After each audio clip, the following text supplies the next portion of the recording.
എന്തിനാ ഇപ്പൊ ഇവിടേക്ക് വന്നത്? അവക്കൊരു സാരിയും കൊടുത്തിരിക്കുന്നു. അച്ഛൻ കണ്ടാ മതി, അതോടെ എല്ലാം കഴിയും.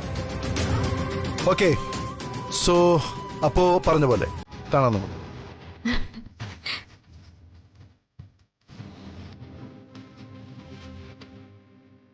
Happy birthday. Thank you sir.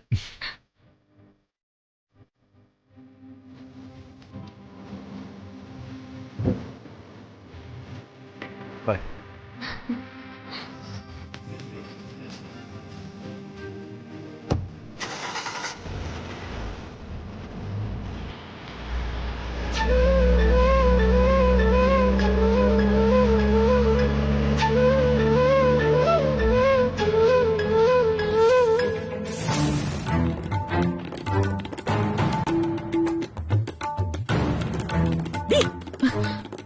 എന്താണ് ഇവിടെ നടക്കുന്നത്?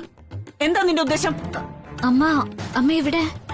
ഞാൻ മാത്രമല്ല, നിന്റെ അച്ഛനും വന്നിട്ടുണ്ട് നിന്റെ തോന്നിയാസം കാണാൻ. പറയടി, എന്തിനാ രവി സാർ വന്നത്?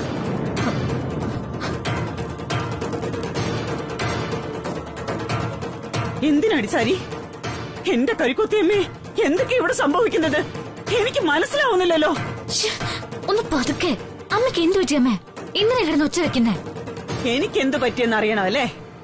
നിനക്ക് ഒരു പേടിയില്ലടി കൊച്ചേ. നിന്റെ അച്ഛൻ എങ്ങനെ ഇത് കണ്ടിരുന്നെങ്കിൽ ഇപ്പൊ എന്താ ഏനെ അറിയാമോ? എന്താ അമ്മേ അച്ഛൻ കണ്ട? രവി സാറ് വന്ന് എന്നെ ബർത്ത്ഡേ വിഷ് ചെയ്ത് ഗിഫ്റ്റ് ആയിട്ട് സാരി തന്നിട്ട് പോയി. അത്ര ഇവിടെ സംഭവിച്ചുള്ളൂ. അതിനെന്താ ഇത്ര കുഴപ്പമൊന്നും മനസ്സിലാവുന്നില്ല. അത്രേ സംഭവിച്ചുള്ളൂ, കുഴപ്പം മനസ്സിലാവുന്നില്ല. നിങ്ങളുടെ നിപ്പ് കണ്ടാൽ തന്നെ ആർക്കും അറിയാൻ പറ്റും രണ്ടാളും പരസ്പരം വേർപിരിയാൻ പറ്റാത്ത പോലെയാണെന്ന്.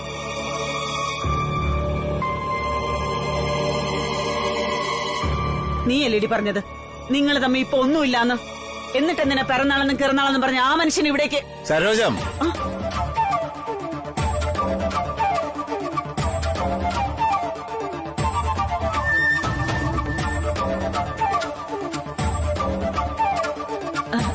എന്താ ശ്രീടച്ച, എണ്ണ വാങ്ങിയില്ലേ നിങ്ങള്? എങ്ങനെ വാങ്ങും? ദേ നോക്ക്, ഈറെ നോട്ടാ നീ സാധനം വാങ്ങാൻ എടുത്ത് കൈ തന്നത്. ആ കടക്കാരൻ എന്നെ തല്ലാതെ വിട്ടത് ഭാഗ്യം. എന്താ പിടി? അല്ല, ഇപ്പൊ ഇതുവഴി ഒരു കാർ പോയില്ലേ?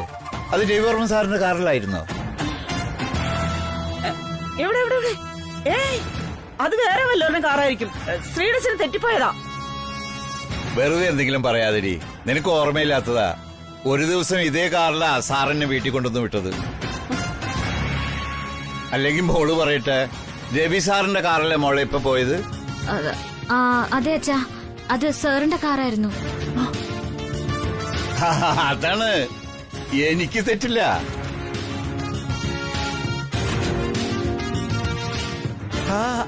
അല്ല മോളെ, ഇത് രാജനന്ദിനി സാരിയല്ലേ നിന്റെ കയ്യില്? അതെ അച്ഛാ, ഇത് രവിവർമ്മൻ സാർ തന്ന ഗിഫ്റ്റാ. മോൾക്ക് സാറ് ജന്മദിനത്തിന് തന്ന സമ്മാനമല്ലേ? അതെ.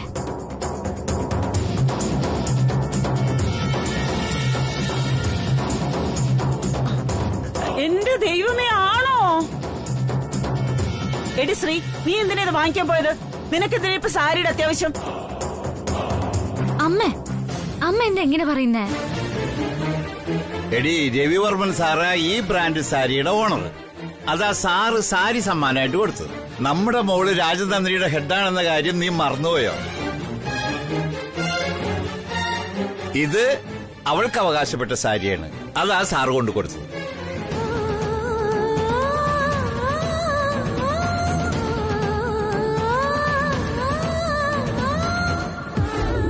ഇത് തനിക്കുള്ള സാരി, തനിക്ക് അവകാശപ്പെട്ട സാരി.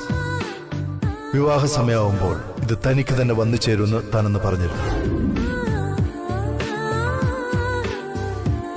ഇത് സാറിന്റെ അനുഗ്രഹ മോള്. ഇത് വാങ്ങിയതിൽ ഒരു തെറ്റുമില്ല എന്നാണ് അച്ഛന്റെ അഭിപ്രായം. അതെ അച്ഛാ, ഇത് എനിക്ക് അവകാശപ്പെട്ട സാരിയാ. എനിക്ക് മാത്രം അവകാശപ്പെട്ട സാരി.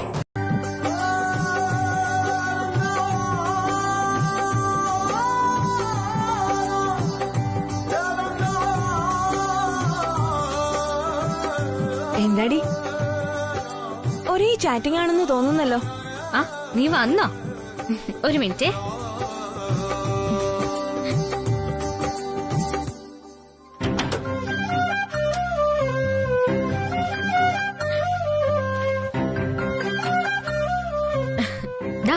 ഇതാണ് രവിവർമ്മൻ സാർ എനിക്ക് തന്ന സാരി. ഇന്ന് രാവിലെ സർപ്രൈസ് ആയിട്ട് അമ്പലത്തിൽ വെച്ച് നേരിട്ട് കൊണ്ട് തന്നതാ. എങ്ങനെയുണ്ട്?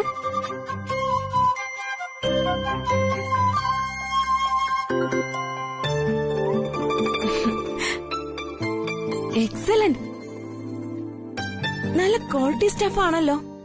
രാജനന്ദ്രി സാരീസ് അങ്ങനെയല്ലേടി, ക്വാളിറ്റി കോംപ്രമൈസ് ചെയ്യില്ല. ഞാനിതന്ന് പ്രപ്പോസ് ചെയ്തപ്പോഴേ വാങ്ങേണ്ടതായിരുന്നു എന്നാ ഇപ്പോഴെന്റെ തോന്നല്. നോക്ക്, നല്ല രസമുണ്ട് ഈ സാരി അല്ലേ കൃഷ്ണ? എന്റെ പൊന്നോ, ഇതും കുട്ടി നീ രണ്ടാമത്തെ തവണ ഇത് പറയുന്നത്. ഇനിയും ആവർത്തിക്കണമെന്നില്ല പ്ലീസ്. ആ, ബെസ്റ്റ് ഫ്രണ്ട് ആവുമ്പോ ചിലപ്പോ ഇതൊക്കെ സഹിക്കേണ്ടി വരും. അല്ലെങ്കിൽ നീ റിസൈൻ ചെയ്ത് പോയിക്കോ, എനിക്ക് കുഴപ്പമൊന്നുമില്ല. ഓ അത് ശരി. അപ്പൊ രവി സാറിനെ കിട്ടിയ പിന്നെ നിനക്ക് എന്നെയൊക്കെ വെറും പുച്ഛം. അതേടി, പുച്ഛം തന്നെ. നീ കൊണ്ടുപോയി പോലീസ് സ്റ്റേഷനിൽ കംപ്ലൈന്റ് കൊടുക്ക്. നമുക്ക് കോടതി കാണാം.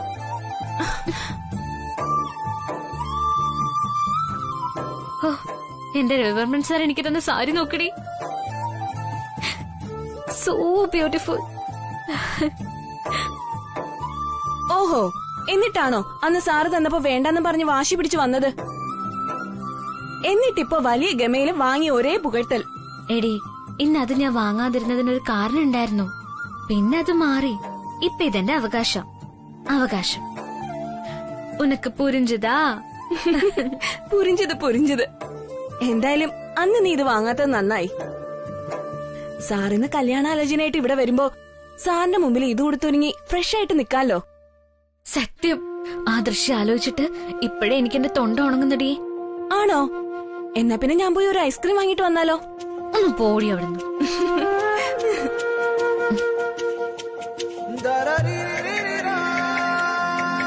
ഈ സാരി ഞാൻ എടുത്താൽ ആദ്യം രവി സാർ കാണണം. അതാണ് എന്റെ ആഗ്രഹം. എന്നാ നീ ഒരു കാര്യം ചെയ്യ, ഇപ്പൊ തന്നെ ഈ സാരി ഉടുത്ത് ഒരു ടാക്സിയും പിടിച്ച് രവിസാറിന്റെ വീട്ടിലേക്ക് പോ. വഴിയിലൊരു ഈച്ച പോലും കാണില്ല നിന്നെ. ഞാനെന്തിനു പോണം? സാറിന് ഇവിടെ വരികയല്ലേ? അയ്യോ, അത് പറഞ്ഞപ്പോഴാ. എടി കൃഷ്ണേ, ഇന്ന് രവി സാർ വന്ന് അച്ഛനോട് കല്യാണ വിഷയം സംസാരിക്കൂടി. അത് ആലോചിച്ചിട്ട് എനിക്ക് ടെൻഷൻ ആയിക്കൊണ്ടിരിക്കുക. എന്തിന് ടെൻഷൻ? ഇന്നല്ലെങ്കിൽ നാളെ എന്തായാലും ഇക്കാര്യം നിന്റെ അച്ഛനോട് സംസാരിച്ചേ പറ്റൂ. അതുകൊണ്ട് നീ ഒരു ടെൻഷനും അടിക്കണ്ട. നിന്റെ ഗണപതി ഭഗവാൻ തന്നെ നിന്നെ സഹായിക്കുന്നുള്ളത് ഉറപ്പാ. നീ പെട്ടെന്ന് സാരി ഉടുക്ക്. നീ ഇതുടുത്ത് എനിക്കൊന്ന് കാണണം. ഞാൻ ഓക്കെ പറഞ്ഞിട്ട് മതി പിന്നെ രവി സാറിനെ കാണിക്കുന്നത്. ചിപ്പോടി അവിടുന്ന്. ദാ, നീ തന്നെ വേണം ഇതെനിക്ക് ഉടുത്തു തരാൻ.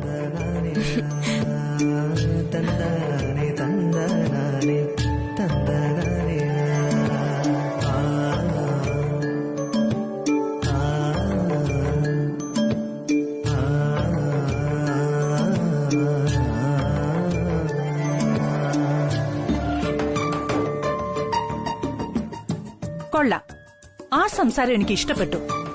രഘു തെറ്റ് ചെയ്യുമ്പോ എന്റെ മകൻ, നല്ലത് ചെയ്യുമ്പോ മാത്രം നിന്റെ ഭർത്താവ്, അല്ലേ? ഇന്ന് ഞാൻ പറഞ്ഞില്ല. നാവുകൊണ്ട് പറഞ്ഞില്ല, പക്ഷേ ഉദ്ദേശം അതാണ്. നോക്ക്, രഘു ഇങ്ങനെ വാശി പിടിക്കുന്നതിന് എന്നെ മാത്രം കുറ്റപ്പെടുത്തിയാൽ എനിക്ക് എന്ത് ചെയ്യാൻ കഴിയും? ഭാര്യയായി നിനക്കുമില്ല ചില ഉത്തരവാദിത്തങ്ങൾ. ഭാര്യയ്ക്ക് ഉത്തരവാദിത്തങ്ങളുണ്ട്, ഇല്ലാന്ന് ഞാൻ പറഞ്ഞില്ല.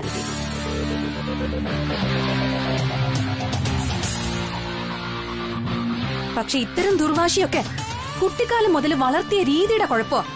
വളർത്തു ദോഷമെന്ന് പറയും.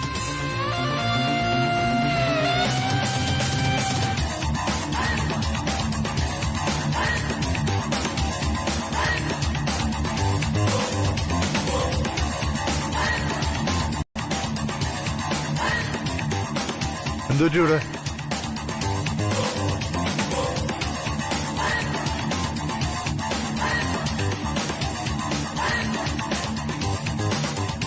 കുട്ടി, എന്താ പ്രശ്നം? എന്തോറ്റി? അമ്മയോടൊന്നും ഇങ്ങനെയൊക്കെ സംസാരിക്കുന്ന? സോറി ബ്രദറിലോ, എന്നെ ക്വസ്റ്റ്യൻ ചെയ്യാൻ വരണ്ട. എനിക്ക് മതിയായി ഈ വീട്ടിലെ ജീവിതം. എല്ലാത്തിനും ഭ്രാന്ത് പിടിക്കുന്ന ഇമ്മച്ചുറായിട്ടുള്ള ഒരു ഭർത്താവ്, തൊട്ടേനും പിടിച്ചേനും കുറ്റപ്പെടുത്താൻ നടക്കുന്ന ഒരു മധുരല്ലോ.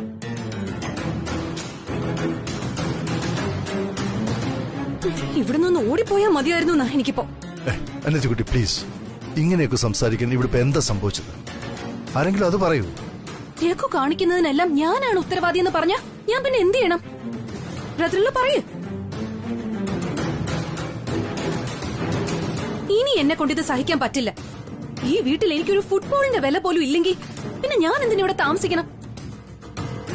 രവി, നീ ഇതൊന്നും കേട്ട് വിഷമിക്കണ്ട. നമുക്കിപ്പോ ഇവിടുന്ന് പോകേണ്ടതല്ലേ? നിന്നോടൊപ്പം ഞാനും വരാന്ന് പറഞ്ഞിരുന്നതാ. വാ, നമുക്ക് പോകാം. ആഹാ, ഫാന്റാസ്റ്റിക് മദറല്ലോ, ഫാന്റാസ്റ്റിക്. ഞാൻ എന്റെ സങ്കടങ്ങൾ പറയുമ്പോ അതൊന്ന് കേൾക്കാൻ പോലും ഇവിടെ യാതൊരു മനുഷ്യനും ഇല്ലാതെ. ഇപ്പോഴാ എനിക്ക് പൂർണ്ണമായിട്ട് മനസ്സിലായത് ഈ വീട്ടിൽ എനിക്ക് എന്ത് സ്ഥാനം ഉണ്ടെന്ന്. അനിയത്തിക്കുട്ടി, അമ്മ ആ അർത്ഥത്തിലല്ല പറഞ്ഞത്. ഞങ്ങൾ ഒരുമിച്ചൊരു സ്ഥലം വരെ പോകാൻ നേരത്തെ തന്നെ നിശ്ചയിച്ചതാണ്. രവി, നീ വിശദീകരിക്കാനൊന്നും നിൽക്കണ്ട. നോക്കു മോളെ, ഇന്ന് രവിക്ക് വളരെ പ്രധാനപ്പെട്ട ഒരു ദിവസമാ. മോള് സമാധാനമായിട്ടിരിക്കെ. ഇവിടെ ആർക്കും ഒന്നും സംഭവിക്കില്ല.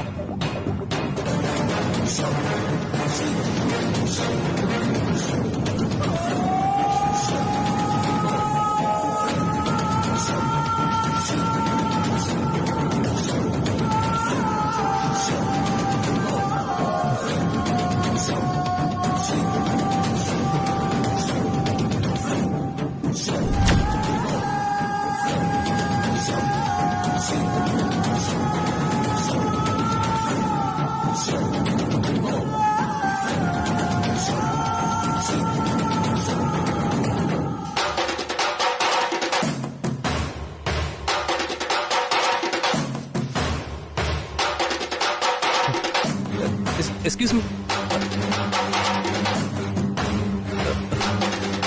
എന്റെ പേര് രഘുചന്ദ്ര വർമ്മൻ. വർമ്മൻ ഗ്രൂപ്പിൽ നിന്ന് വരുന്നു. Look at this. ദാ ഈ വീട് കണ്ടോ? ഈ വീട്ടിൽ നിന്ന് കൊണ്ടുവന്ന വേസ്റ്റ് എവിടെയാ ഡംപ് ചെയ്തിരിക്കുന്നത്? അതിലൊരു ഇമ്പോർട്ടന്റ് സാധനം ഉണ്ടായിരുന്നു. എന്തോ സാധനം? ഒരു ഫുട്ബോൾ. ഫുട്ബോളോ? അതെ, ആ ഫുട്ബോളിന്റെ പേര് കിക്കിന. അതിന്റെ ഭാര്യ എടുത്ത് വേസ്റ്റ് ബിന്നിലിട്ടു. നിങ്ങളാ ആ വേസ്റ്റ് എടുത്തുകൊണ്ട് വന്നത്. എനിക്ക് എന്റെ ഫുട്ബോൾ വേണം. എനിക്ക് എന്റെ കിക്കിയെ കിട്ടിയേ പറ്റൂ. ഇങ്ങോട്ടിരിക്കാം. വരൂ വരൂ.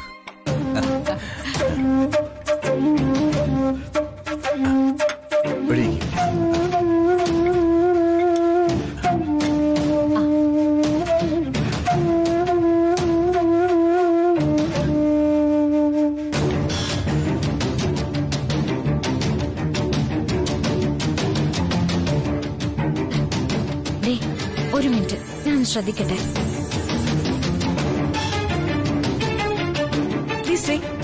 നീ ഇങ്ങനെയൊക്കെ കാണിക്കാൻ തുടങ്ങിയ സമയത്തൊന്നും ഒരുങ്ങി തീരില്ലേ? പറഞ്ഞില്ലാന്ന് വേണ്ട. പുറത്താരാ വന്നാ നോക്കട്ടെടി, നീ ഒന്നും മിണ്ടാതിരിക്കേ. ആരായാലും നിനക്കെന്താ? രവി സാർ വരുന്നതിന് മുമ്പ് ഒന്ന് ഒരുക്കി തീർക്കാന്ന് വെച്ചാ നീ സമ്മതിക്കില്ല അല്ലേ? ഇങ്ങോട്ട് വാ, ഇങ്ങോട്ട് വാ. അടങ്ങിയിരിക്ക അവിടെ.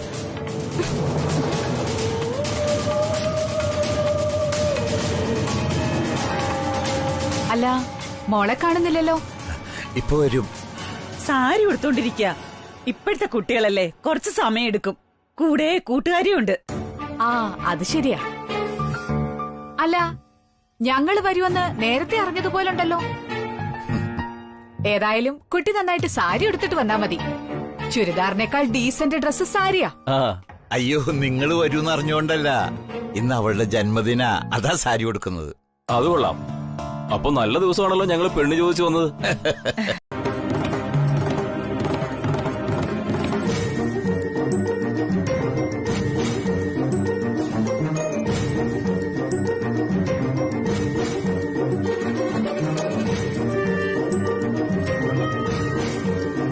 ഇത്രയും സമയമായിട്ടും രവി സാർ വന്നില്ലല്ലോടി. വരട്ടെ, സമയം കൊടു. ഇക്കണക്കിനാണെങ്കി കല്യാണം കഴിഞ്ഞാ നീ രവി സാറിന് സ്വസ്ഥത കൊടുക്കുന്നു തോന്നുന്നില്ലല്ലോടി. എന്തൊരു വെപ്രാളം ഇത്. ഒന്ന് പോടി അവിടുന്ന്. രവി സാർ വരേണ്ട സമയം കഴിഞ്ഞല്ലോ ഈശ്വര. പകരം വേറെ ആരൊക്കെയോ വന്നിരിക്കുന്നെ. എനിക്കാണെങ്കി അവരുടെ മുമ്പിൽ പോവാൻ ഇഷ്ടമല്ല കൃഷ്ണ. ഇഷ്ടമില്ലെങ്കി പോണ്ട. ആര് നിർബന്ധിക്കുന്നു നിന്നെ? മോളെ മോളെ ശ്രീ, ആ അമ്മേ. നീ സാരി ഉടുത്തു കഴിഞ്ഞെങ്കിലേ വാതിൽ തുറക്ക്. ഇത് കൊറേ നേരമായല്ലോ. ഇനി എന്ത് ചെയ്യോടി? നീ ഒന്ന് ഡീൽ ചെയ്തേ പ്ലീസ്. ആന്റി, ഞൊറി ഉടുത്തത് ശരിയായില്ല. ഒന്നുകൂടെ ഉടുക്കുക. അല്പം കൂടി സമയം എടുക്കും. ആ എന്നാലേ മായ വന്നിട്ടുണ്ട്. മായ അകത്തോട്ട് കയറ്റ്. അവൾ എളുപ്പം ശരിയാക്കി തരുമല്ലോ. വേണ്ട വേണ്ട, ഇപ്പൊ ശരിയാവും. ഒരു 5 മിനിറ്റ്. ഇത് തീർന്നു. ആ ശരി ശരി, വേഗം ആവട്ടെ. ബലമാവന്റെ കിക്കി. നടക്ക്. ചേട്ടാ കിക്കി. ഓക്കെ. എന്റെ കിക്കിയാ. ചേട്ടായി കിക്കി.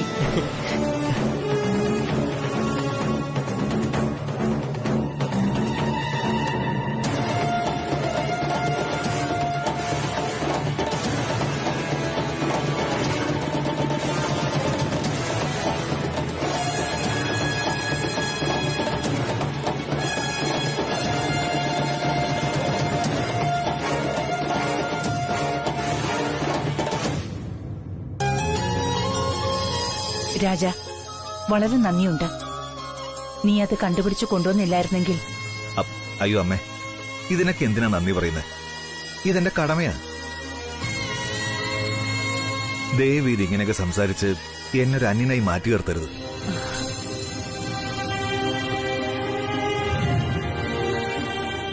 രവിക്ക് ഇന്നൊരു പ്രധാനപ്പെട്ട ദിവസമായിരുന്നു. പക്ഷേ എല്ലാം തകിടം മറിയുന്ന ലക്ഷണമാണ്. എല്ലാം ശരിയാവും അമ്മേ, മനസ്സ് വിഷമിപ്പിക്കണ്ട. ഞാൻ പോയിട്ട് വരാം. ഒരല്പം ജോലി ഉണ്ടായിരുന്നു. ശരി അമ്മേ.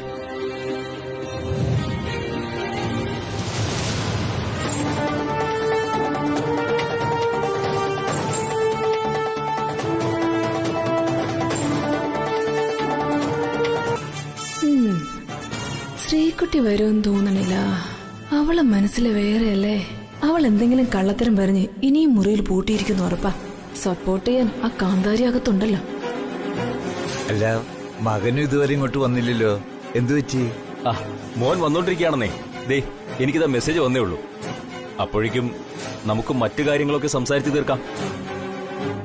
മറ്റു കാര്യങ്ങളെന്ന് പറയുമ്പോ കുഞ്ഞമ്മ, അവരുദ്ദേശിക്കുന്നത് സ്ത്രീധനത്തിന്റെ കാര്യമായിരിക്കും. സ്ത്രീധനോ? കുട്ടി എന്തായി പറയുന്നേ? കല്യാണം ആവുമ്പോ കൊടുക്കലും വാങ്ങലുകളൊക്കെ ഉണ്ടാവുമല്ലോ, നാട്ടു നടപ്പ്. അതാ ഇവള് ഉദ്ദേശിച്ചത്. അതൊന്നും ആലോചിച്ച് നിങ്ങൾ പേടിക്കണ്ട. കാശ് കണ്ട് വളർന്നവരാ ഞങ്ങള്. 5 പൈസ സ്ത്രീധനം വേണ്ട എന്റെ മോന്.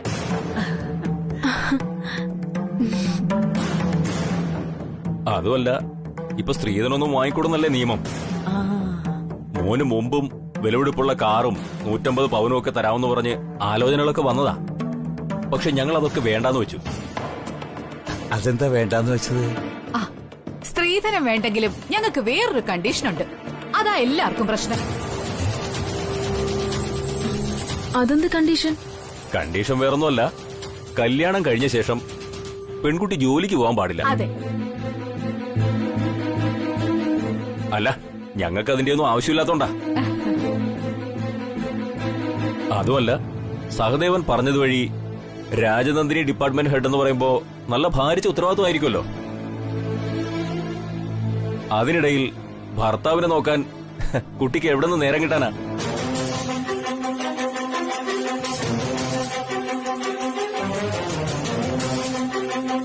അവന്റെ അവസ്ഥ കണ്ട് നീ മനസ്സിടിഞ്ഞിരിക്കുകയാണെന്ന്. ഇതിപ്പോ ആദ്യമായിട്ടൊന്നുമല്ലല്ലോ. രഘുവിന് ചില പ്രശ്നങ്ങളുണ്ട്, അത് നമുക്കറിയുകയും ചെയ്യാം. ഇന്ന് ഫുട്ബോൾ ആണെങ്കിൽ നാളെ ഒരു പേനയോ പെൻസിലോ ജോമെട്രി ബോക്സിന്റെയോ എന്തിന്റെയെങ്കിലും പേരിലാകും, അല്ലെങ്കിൽ ഒരു സൈക്കിള്. നമുക്ക് അവന് വേറൊരു ഡോക്ടറെ ഒരുപാട് കാണിച്ചതല്ലേ, എന്നിട്ടോ? വേണമെങ്കിൽ ഇനിയും കാണിക്കാമല്ലോ, സമയമുണ്ട്. ഇപ്പൊ ഏതായാലും രഘു തിരിച്ചു വന്നല്ലോ, ഇനി നീ പൊയ്ക്കോ. ശ്രീലക്ഷ്മി അവിടെ കാത്തിരിക്കുകയായിരിക്കും. ചെല്ലാമെന്ന് വാക്കു കൊടുത്തിട്ട് ചെല്ലാതിരുന്ന അവൾ എന്തു വിചാരിക്കും? നീ ഒരിക്കലും അങ്ങനെ ചെയ്യാൻ പാടില്ല. നിന്റെ വാക്കിലുള്ള വിശ്വാസം നഷ്ടപ്പെടരുത് അവൾക്ക്. എണീക്ക്. ഇപ്പൊ തന്നെ സമയം ഒരുപാട് വൈകിപ്പോയി. അപ്പൊ അമ്മ ഇപ്പൊ വേണ്ട. രഘു മയങ്ങി, പക്ഷേ രേഖ ഉണർന്നിരിക്കുക. അവളെ ബാലൻസ് ചെയ്ത് നിർത്താൻ ഞാനിവിടെ വേണം. അവിടെ നീ പോയി സംസാരിച്ച ശേഷം എന്തായാലും ഞാനും പോകേണ്ടതല്ലേ. ഞാൻ നിന്നെ പോലെ ബിസിയൊന്നും അല്ലല്ലോ, എപ്പോ വേണമെങ്കിലും പോകാൻ പറ്റും. തൽക്കാലം ഞാൻ ശ്രീലക്ഷ്മിയോട് ഫോണിൽ സംസാരിച്ചോളാം. ഇപ്പൊ നീ പോയിട്ട് വാ, ചെല്ലെ. എന്ത് സംസാരമാണ് ഞാൻ കേൾക്കാൻ ആഗ്രഹിക്കാത്തത്? അതാ ഇപ്പൊ അവിടെ സംസാരിച്ചോണ്ടിരിക്കുന്നെ. ഞാൻ നിന്റെ അമ്മയോ മൈശി വിളിച്ച് അവരെങ്ങനെങ്കിലും പറഞ്ഞുവിടാൻ പറയട്ടെ. ആ, ബെസ്റ്റ് സജഷൻ. ഡയലോഗ് വലിയ ഡയലോഗ് അടിക്കും, പക്ഷെ അവര് വന്നാലേ ആദ്യം ചെയ്യുന്ന എന്താന്നറിയാമോ? എന്റെ കൈ പിടിച്ച് വലിച്ച് അവരുടെ മുമ്പിൽ കൊണ്ടുപോയി നിർത്തും. അത്ര തന്നെ. ഈശ്വര, ഞാൻ എന്ത് ചെയ്യും? എന്നെ പിന്നെ ഇനി ഒരു വഴിയേ ഉള്ളൂ, ഹീറോയുടെ എൻട്രി. ഇന്നാ ഇപ്പൊ തന്നെ നീ സാറിനെ വിളിക്ക. ഇതല്ലടി ഞാൻ നേരത്തെയും പറഞ്ഞ. അപ്പൊ നീ പരിഹസിച്ചത് കല്യാണം കഴിഞ്ഞാൽ പോലും ഞാൻ രവി സാറിന് സമാധാനം കൊടുക്കില്ല എന്നാ. എന്തായാലും ഒന്ന് വിളിച്ചു നോക്കാം, എന്താ സംഭവിക്കുന്നെന്ന് അറിയാലോ.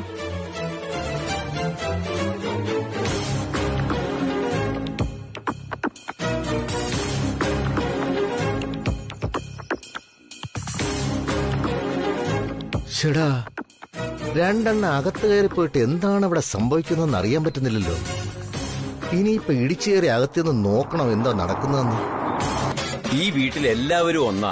ജോലിക്കാരെ പോലും മാറ്റി നിർത്തിയല്ല ആരും പെരുമാറുന്നത്. സോറി, എന്നാ എനിക്ക് അങ്ങനെ തോന്നാറില്ല. You all hate me. വെറുപ്പാ നിങ്ങൾക്ക് എന്നോട്. അത് നിങ്ങളുടെ എല്ലാം കണ്ണിൽ എനിക്ക് കാണാനും പറ്റും. നീ എന്താ രേഖ ഇങ്ങനെയൊക്കെ പെരുമാറുന്നത്? നിന്നോട് ഒരു ദേഷ്യവും ഇവിടെ ആർക്കും ഇല്ല. നിന്നേക്കാൾ മുതിർന്ന ഒരു വ്യക്തി എന്ന നിലയിലാ ഞാൻ ചിലതൊക്കെ നിന്നോട് പറയുന്നത്. സോറി മദറല്ലോ, ഇനി ഒന്നും പറയണമെന്നില്ല. അതൊന്നും കേൾക്കാനുള്ള മൂഡിലല്ല ഞാനിപ്പോ. എനിക്ക് വേണ്ടത് ചെയ്യാൻ എനിക്കറിയാം. ആരും ഉപദ്രവിക്കാതിരുന്നാ മതി.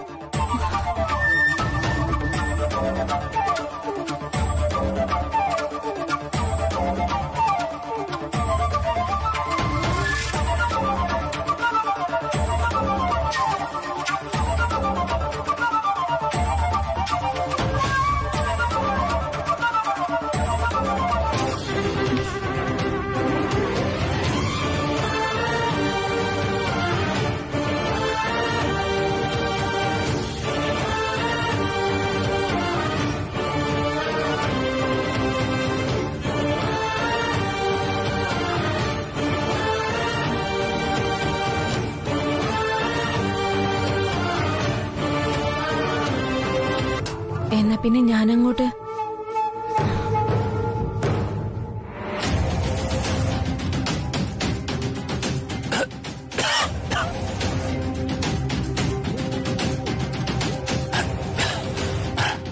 അല്ല സാർ, സാറെന്താ പെട്ടെന്ന് മോൾക്ക് വിവാഹമായി എന്നറിഞ്ഞ് ബെസ്റ്റ് വിഷസ് പറയാൻ വന്നതാണോ?